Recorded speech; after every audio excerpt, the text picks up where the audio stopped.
Me diz uma coisa, você acreditaria que o inimigo do seu inimigo é o seu amigo?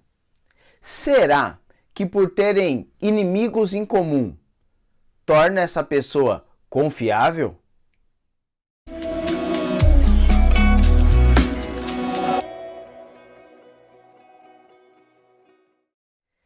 Isaías capítulo 7 começa com uma história intrigante.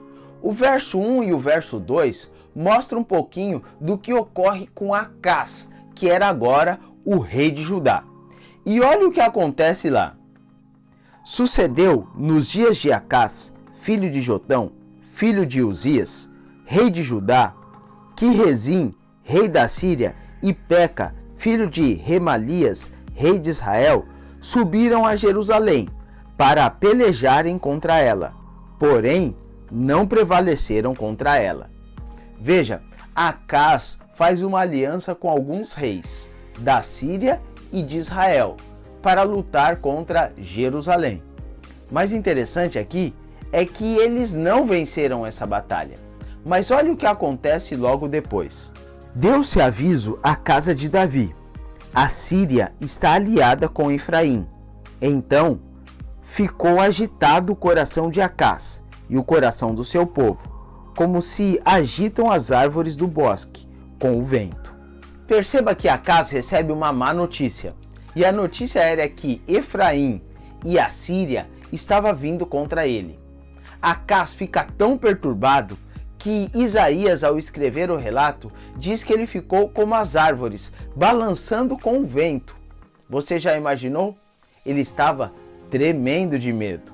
Porém, é importante destacar que Deus não o abandona, mesmo Acás não sendo aquele rei fiel a Deus. No verso 3, encontramos a mensagem de Deus a Isaías, explicando o que ele deveria fazer ao aconselhar Acás. E lá diz assim: disse o Senhor a Isaías: agora sai tu com o teu filho, que se chama Um Resto Volverá, ao encontro de Acás, que está na outra extremidade do aqueduto, do açude superior, junto ao caminho do campo do lavadeiro.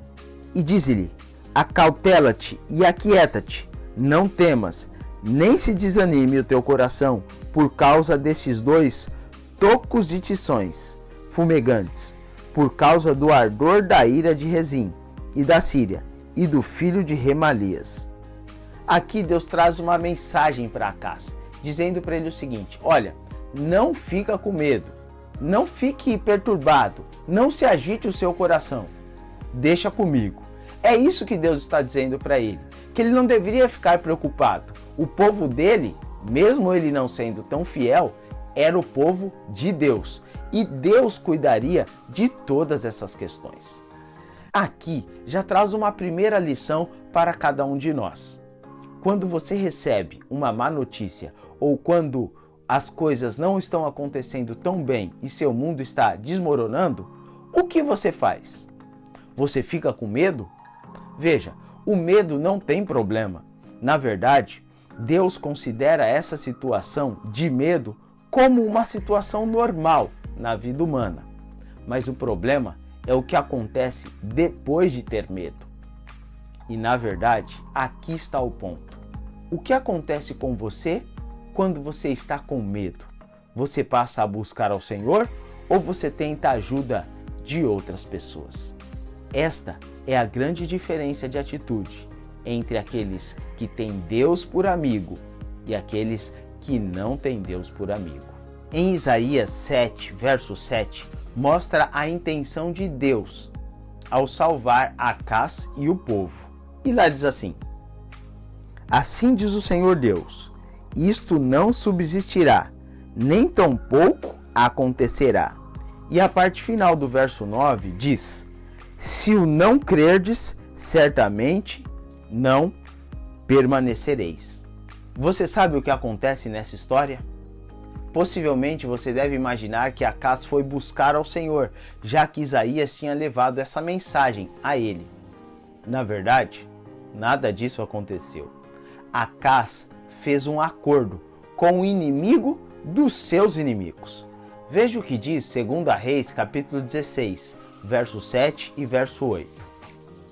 Acaz enviou mensageiros a Tiglat-Pileser, rei da Síria, dizendo: Eu sou teu servo e teu filho. Sobe e livra-me do poder do rei da Síria e do poder do rei de Israel, que se levantam contra mim.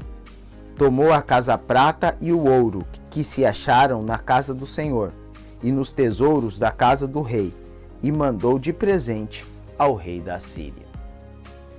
Acaz fez o que normalmente cada ser humano que está longe de Deus faz: tenta a solução pelas suas próprias mãos.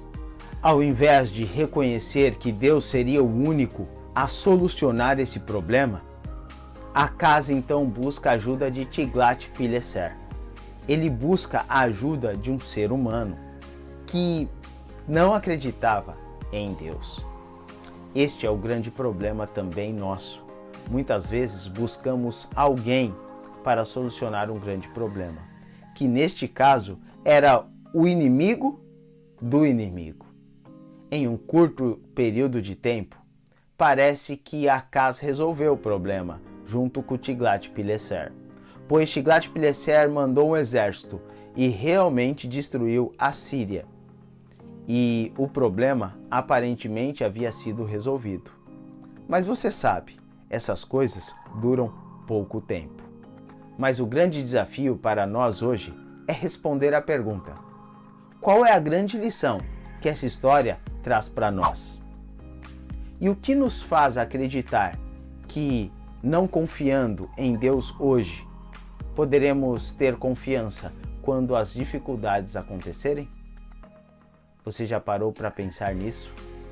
É necessário ter confiança em Deus hoje e também nas pequenas coisas, para quando as grandes dificuldades chegarem, poderemos então confiar em Deus, e é Ele quem deve resolver os nossos problemas.